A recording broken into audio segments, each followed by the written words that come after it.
টিকনিকিটি বেলাৰ জিলমিল হাঁহি সপোন কৰি সাধু শুনাব হাঁহি হাঁহি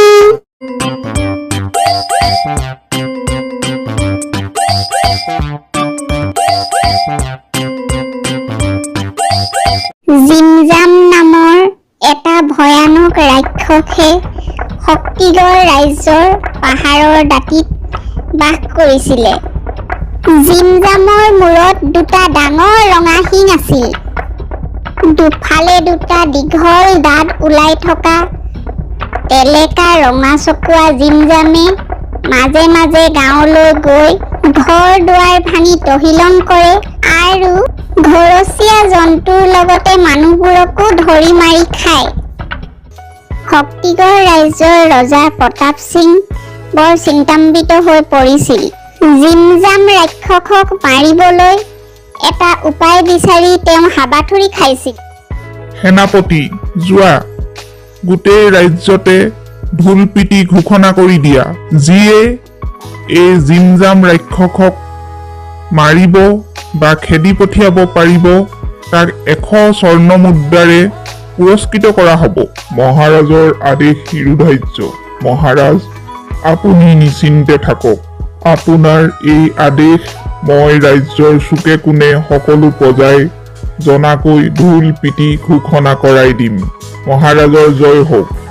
প্ৰহৰী যোৱা, গোটেই দেশতে ঢোল পিটি ঘোষণা কৰাই দিয়াগৈ যে যিয়ে জিমজাম ৰাক্ষসক মাৰিব বা খেদাই দিব পাৰিব তাকে ৰজাই 100 স্বৰ্ণ মুদ্ৰাৰে পুৰস্কৃত কৰিব। যিবা আজ্ঞা সেনাপতি মহাশয়। মহাৰাজৰ আদেশ শিৰোধাৰ্য। মহাৰাজৰ জয় হওক। ৰাইজ শুনক, শুনক, শুনক। যিয়ে জিমজাম ৰাক্ষসক মাৰিব বা খেদিব তাকে মহাৰাজে 100 স্বৰ্ণ মুদ্ৰা প্ৰদান কৰিব। ৰাইজ শুনক। শক্তিগড় ৰাজ্যৰ সেউজপুৰ নামৰ গাঁও এখনিত জগত নামৰ এজন দুখীয়া মুচিয়ে বাস কৰিছিল। সি ইমানেই দুখীয়া আছিলে যে মাজে সময়ে সি পৰিয়ালৰ খোৱাৰ যোগাৰখিনিও কৰিব নোৱাৰিছিল। কামৰ মাজতে মাখি দুটামানে জগতক বৰ আমনি কৰে। কেতিয়াবা কাণত, কেতিয়াবা মূৰত, কেতিয়াবা গাত পৰে আৰু কেতিয়াবা চকুৰ আগত আহি অগা-দেৱা কৰি থাকে। মাখিয়ে কৰা আমনি সহ্য কৰিব নোৱাৰি জগত বজাৰলৈ গৈ এখন মাখি মৰা কিনি আনিলেগৈ আৰু মনে মনে ভাবিবলৈ ধৰিলে, এইবাৰ ক'ত যাবি তহঁতি? ৰজাৰ ঘোষণা বাৰু আপুনি শুনিলেনে? ৰজাই 100 স্বৰ্ণ মুদ্ৰা দিয়াৰ কথা ঘোষণা কৰিছে। জিমজামক যদি ধৰিব পাৰে নহলে মাৰিব পাৰে। শুনিলো।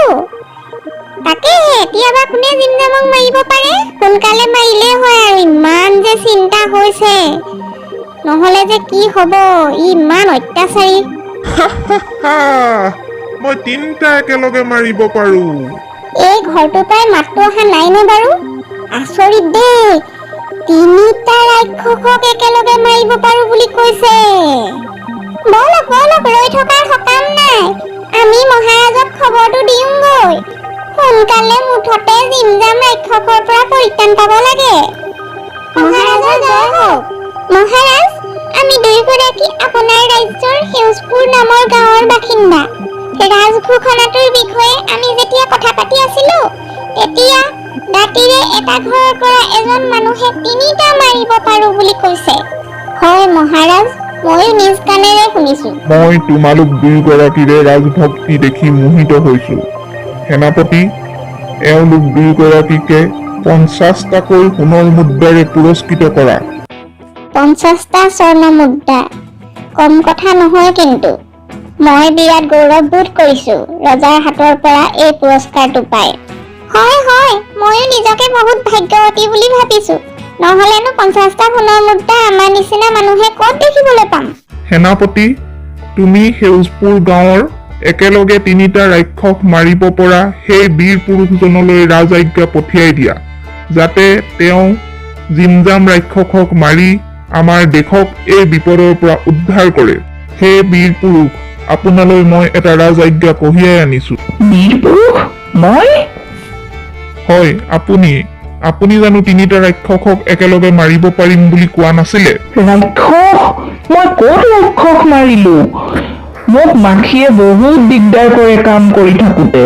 সেয়ে মই মাখি মৰা এখন আনি একে চাতে তিনিটা মাখি মাৰিছিলো।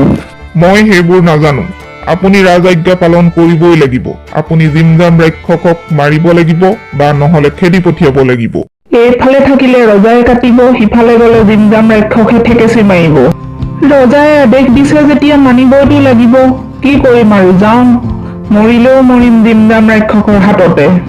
মোৰ চকুকেইটা খুলি দিয়ক। মই আৰু এই দেশৰ কাকো অপকাৰ নকৰো। মই বহুত দূৰলৈ আঁতৰি গুচি যাম। এতিয়া মজাটো পাইছ? জোতা চিলোৱা ৰছীৰে তোৰ চকুকেইটা যে ইমান টানকৈ বান্ধি দিলো, গম পাইছ এতিয়া? তোকনো পিছে মই কেনেকৈ বিশ্বাস কৰিম তই যে ইয়াৰ পৰা গুচি যাবি? মই হয় তিনি হয়ত খাই কৈছো, মই আৰু এই দেশত নাথাকো। অনুগ্ৰহ কৰি মোৰ চকুকেইটা খুলি দিয়ক। তোক যদি এই দেশৰ চাৰিসীমাত দেখো, তেতিয়া এইবাৰ চকু নহয়, তোৰ মুখ হাত চব বান্ধি পেলাম। নাই, মই আৰু এইটো ভুল দুনাই নকৰো। মই এই দেশৰ চাৰিসীমাত কোনোদিন ভৰি নিদিওঁ। উপস্থিত বুদ্ধিৰে জগতে জিমজাম ৰাক্ষসক খেদি ৰজাৰ পৰা 100 স্বৰ্ণমুদ্ৰা পুৰস্কাৰ হিচাপে লাভ কৰিলে। Please subscribe, comment and press the bell icon.